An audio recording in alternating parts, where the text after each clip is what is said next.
when evaluating a head coach, I certainly look at a number of factors depending on the length of time we're talking about as well.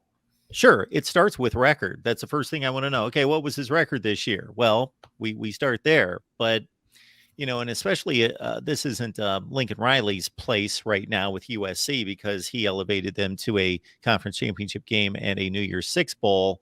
But with a lot of coaches, you will see teams that go 8-4, and it is clear that they just played well enough to beat all the teams that they were supposed to beat on the schedule, and they are nowhere near the upper echelon of that particular conference because they are getting their brains beat in 3 or 4 times a year. Then you have 8-4 teams that look the part, like they're close, and they're testing the upper echelon of the conference. So there's a lot that goes into the evaluation, even, of course, well beyond that.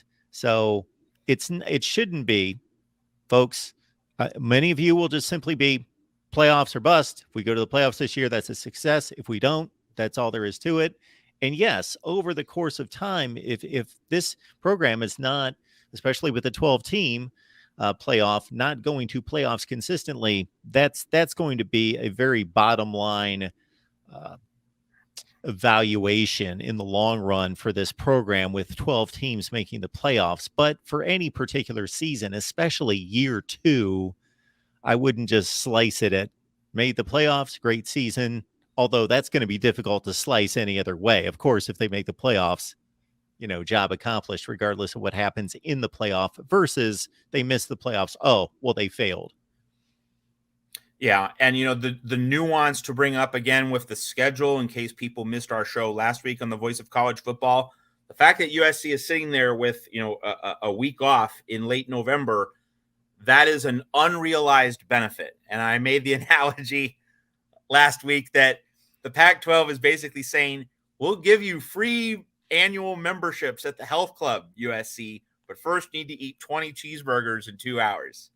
Like that's really the deal. That if USC could get through the grind of the 12-game regular season and the grind of playing those 9 straight weeks, week 4 through week 12, then and can get to the Pac-12 title game, then that week off in late November becomes an actual benefit. But the USC doesn't derive the benefit unless it gets the plane ticket to Vegas. So 10-2 with a loss to Notre Dame, but 8-1 in the Pac-12, getting the berth in the Pac-12 championship game, that USC, if it gets to Vegas, has the advantage because it gets the off week. Oregon, Washington, Utah, Oregon State, any of those other 4 teams, they will have played a game, and moreover, they will have played a rivalry game. And the other nuance here is, Oregon State, that's going to be a tough game while USC has that late November week off. Washington State, Apple Cup, that's going to be a tough game for the Huskies while USC has the week off.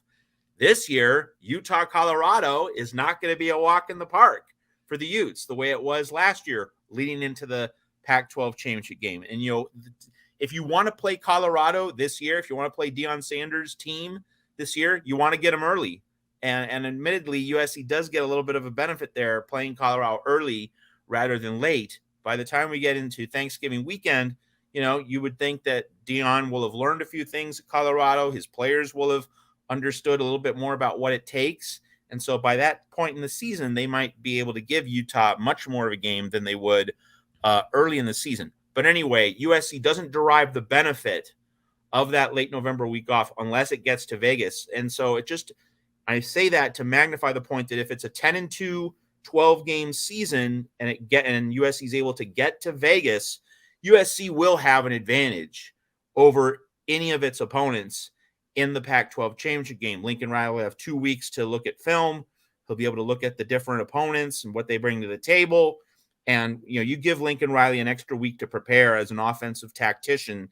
That's a significant check mark. And if USC has any moderate health concerns, getting that week off, should alleviate them, should put the Trojans in a better position to perform. Imagine if Andrew Voorhees had a week off, heading into the Pac-12 championship game against Utah. If he had a little bit more of a cushion, that could have really changed the equation. So USC, if it goes 10-2, that's not a playoff season, but it could set up the Trojans really well to win the Pac-12 championship. And if you win the Pac-12 championship this year, in 2021, the Pac-12 wasn't good.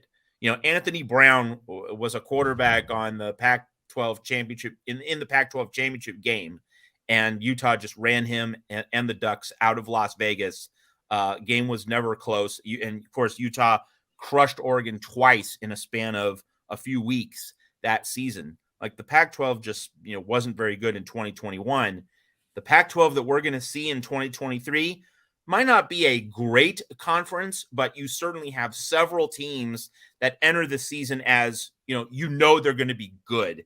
We don't know they're going to be great, but we know they're going to be good. It's been a long time since we've had a Pac-12 where you enter the season knowing that several teams are going to be top quality. Because entering this past 2022 season, people thought, okay, USC could be really good. Oregon could be really good.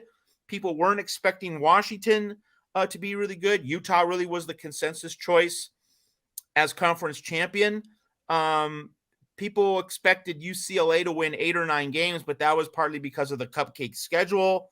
All the home games, all the easy non-conference games. People weren't necessarily expecting UCLA to be an especially good team. And, UCLA did peter out, but that's still a 9-win team, came really close to winning 10 games, thoroughly defeated Utah, thoroughly outplayed Utah head-to-head. Washington. Yeah, and also Washington. And then, of course, Oregon State won 10 games without a quarterback. But we didn't know those things going into 2022.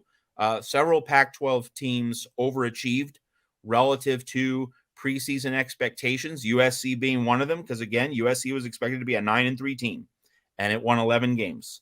So even though there was the implosion against Tulane in the Cotton Bowl, still, USC definitely exceeded the preseason expectations for year one. So going into 2023, though, there's not really a whole lot of, this team might be good. No, it's Oregon's going to be good. Washington's going to be good. Utah's going to be good. USC is going to be good. Oregon State probably is going to be good. I mean, 5 teams that are going to be expected to win at least 9 games. Expected to win 9. Not maybe win 9, expected to win 9. And you have to go back several years to find another Pac-12 preseason or Pac-12 offseason when that was the case. So if USC can deal with that Pac-12 and get to the championship game, and then, of course, win it with that week off, that currently unrealized benefit that could become an actualized benefit if it gets to Vegas, that's really good work. That's a really good result if USC can pull it off. And so if it doesn't, if it's not accompanied by a playoff berth, that is just an inconvenient truth about this coming USC season.